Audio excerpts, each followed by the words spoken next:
అంటే నేనేమంటున్నానంటే సార్,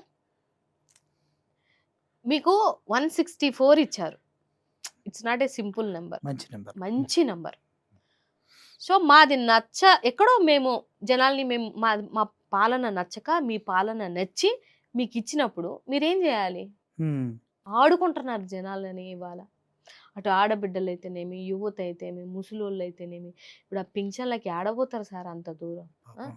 2 కాళ్ళతో ఈడ్చుకొని మామూలుగా ఒక కుక్క అలా 2 కాళ్ళు ఇరిగిపోతే ఇలా అవును. నడుచుకొని ఎళ్ళిపోతారు గదా! చిన్నతనంలో చూసేవాళ్ళం అటువంటి. అలాగ ఒక ముసలావిడ ఎళ్ళిన వీడియో చూసాను నేను. మొయ్యలేక 2 అడుగులేసి లాక్కుంటూ ఎళ్ళేవాళ్ళని ఎళ్ళే చూసా. ఎందుకలాని అంత ఇబ్బంది పెట్టాలి? అవన్నీ చూసే కదా! మీ కక్ష జగన్మోహన్ రెడ్డి గారి మీద, ప్రజల మీద. మీరివాళ కక్ష ఎవరి మీద తీర్చుకుంటున్నారంటే ప్రజల మీద తీర్చుకుంటున్నారు. మీకు ఓట్లెయలేదన్న పాపానికి అంటే మీకేసిన 1,52,00,000 మందికే న్యాయం జేస్తాము.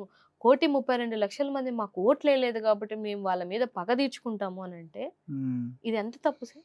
చాలా పెద్ద తప్పు. ఎంత తప్పు జెప్పండి?